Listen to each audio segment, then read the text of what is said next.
ఏపీలో విధ్వంసం సృష్టించిన మోంతా తీవ్ర తుఫాన్ తీరం దాటింది. అర్ధరాత్రి నర్సాపూర్ సమీపంలో తీరం దాటినట్లు అధికారులు ప్రకటించారు. ఇక ఏలూరులో మోంతా తుఫాన్ ప్రభావం ఎలా ఉందో తెలియజేయడానికి మా ప్రతినిధి రాంబాబు లైవ్ లో సిద్ధంగా ఉన్నారు. రాంబాబు, యామిని మనం చూస్తున్నాము. మోంతా తుఫాన్ అయితే పెను బీభత్సాన్ని అయితే సృష్టించింది. నిన్న అర్ధరాత్రి 12 గంటల ప్రాంతంలోని పశ్చిమ గోదావరి జిల్లా నర్సాపురం, అదేవిధంగా కోనసీమ జిల్లా అంతర్వేది సమీపంలో తీరాన్ని అయితే దాటింది. తీరాన్ని దాటే సమయంలో అయితే దాదాపు 90 నుంచి 100 కిలోమీటర్ల వేగంతో అయితే గాలులు వీచాయి. ఇప్పటికీ ఆ గాలులు అయితే కొనసాగుతూనే ఉన్నాయి. మన ప్రస్తుతం అయితే నర్సాపురంలో ఉన్నాము.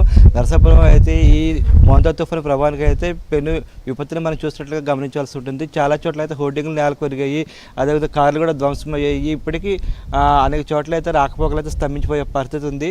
మనం చూస్తున్నాం, అసలు గాలులు ఇప్పటికీ వీస్తూనే ఉన్నాయి. అయితే నిన్న అర్ధరాత్రితో పోలిస్తే మాత్రం కొంత తీవ్రత అయితే తగ్గింది.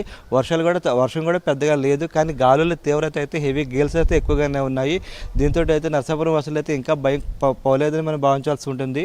నిన్న సాయంత్రం 5 గంటల నుంచి ఇప్పటి వరకు అయితే కరెంట్ అయితే పునరుద్ధరణ జరగలేదు. అర్ధరాత్రి సమయంలో కొంతసేపు అంటే ఒక హాఫ్ అన్ అవర్ పాటు కరెంట్ అయితే ఇచ్చారు. విద్యుత్ సరఫరాను పునరుద్ధరించారు, కానీ మళ్ళీ ఆ తర్వాత నిలిపివేస్తారు. ఎందుకంటే చాలా చోట్ల విద్యుత్ స్తంభాలు నేలకొరిగాయని చెప్పేసి అధికారులు చెప్తున్నారు. అదేవిధంగా విద్యుత్ వైర్లు కూడా తెగబడ్డాయని చెప్పి అధికారులు చెప్తున్నారు. దానికి సంబంధించి ఇంకా పూర్తి సమాచారం అయితే ఇంకా తెలియాల్సి ఉంది. అదేవిధంగా నర్సాపురం సమీపంలోని మోంతా తుఫాన్ తీరం దాటడంతో ఆ ప్రభావం అయితే నర్సాపురం చుట్టుపక్కల ప్రాంతాల్లో ఎక్కువగా ఉంటుందని చెప్పి అంచనా వేస్తున్నారు. ఇప్పటికే భీమవరం, పాలకొల్లు, ఏలూరు, అదేవిధంగా ఇటువైపు చూస్తే కాకినాడ, ఇటువైపు విజయవాడ, గుంటూరు ఆ ప్రాంతాల్లో అయితే హెవీ రేంజ్ పడుతున్నట్లుగా అధికారులు అయితే చెప్తున్నారు.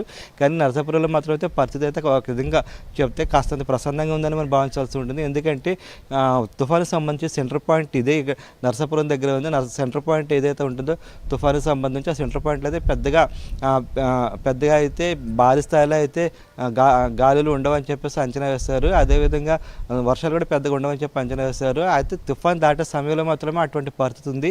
కానీ తుఫాను తీరాన్ని దాటిన తర్వాత మాత్రం పరిస్థితి ఒకసారిగా మారిపోయింది. భారీ గాలులు, అదేవిధంగా హోర్డింగ్స్ విరిగిపడుతున్న శబ్దాలు, ఇంటి కప్పులపై లేచిపోతున్న శబ్దాలు, అసలు నిన్న రాత్రి అంతా అయితే అసలు నర్సాపురం వాసులకి కంటి మీద కునుకు లేదని చెప్పాల్సి ఉంటుంది. ఎందుకంటే అంత భారీ స్థాయిలోనే ఇక్కడైతే గాలుల తీవ్రత ఉందని మనం భావించాల్సి ఉంటుంది. తెల్లవారింది కాబట్టి ప్రస్తుతం అయితే ఎంతవరకు నష్టం జరిగిందో అంచనా వేసే పనులు అయితే అధికారులు ఉన్నారు. అయితే ఇప్పటివరకు అందుతున్న సమాచారం ప్రకారం చూస్తే రాష్ట్ర వ్యాప్తంగా 176,000 హెక్టార్లలోని ఎకరాలు కూడా కాదు, 176,000 హెక్టార్లలోని పంటలు దెబ్బతాయని చెప్పేసి అంచనా వేస్తున్నారు. ఇందులో 38,000 హెక్టార్లు ఉద్యానవన పంటలు ఉన్నాయి. అదేవిధంగా 138,000 హెక్టార్లు ఇది వరి కావచ్చు, లేదా ఇతర పంటలు ఉన్నాయని చెప్పేసి అంచనా వేస్తున్నారు.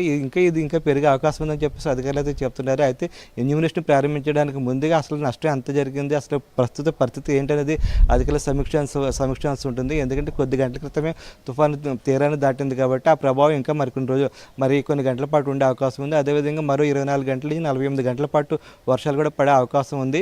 ఈ నేపథ్యంలోనే అధికారులు అయితే ఇప్పటికే అప్రమత్తంగా ఉన్నారు. నర్సాపురం నియోజకవర్గానికి సంబంధించి 2 మండలాల్లో అయితే ఈ తీవ్రత ఎక్కువగా ఉంటుందని చెప్పేసి అంచనా వేస్తారు. ఆ విధంగానే తుఫాన్ తీవ్రత ఎక్కువగా ఉన్నట్లుగా మనం భావించాల్సి ఉంటుంది. నర్సాపురం, మొగల్తూరు మండలాల్లో దాదాపు తీర ప్రాంతాల్లోని దాదాపు 30,000 కుటుంబాలు, మత్స్యకార కుటుంబాలు ఉన్నాయి. వీళ్ళలో చాలామందిని సురక్షిత ప్రాంతాల కంటే తుఫాను షెల్టర్లకు తరలించారు.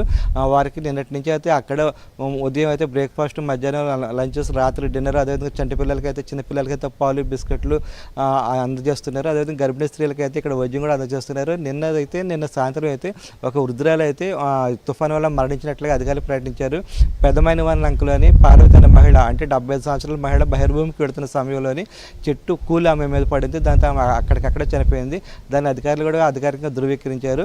అయితే ఇప్పుడైతే తుఫాన్ అయితే తీరాన్ని దాటింది కాబట్టి ఈ ప్రభావం ఇంకా కొన్ని గంటల పాటు ఉండే అవకాశం ఉంది. ఆ తర్వాత పూర్తిస్థాయిలో ఎన్యూమినేషన్ చేస్తామని చెప్పేసి అధికారులు చెప్తున్నారు.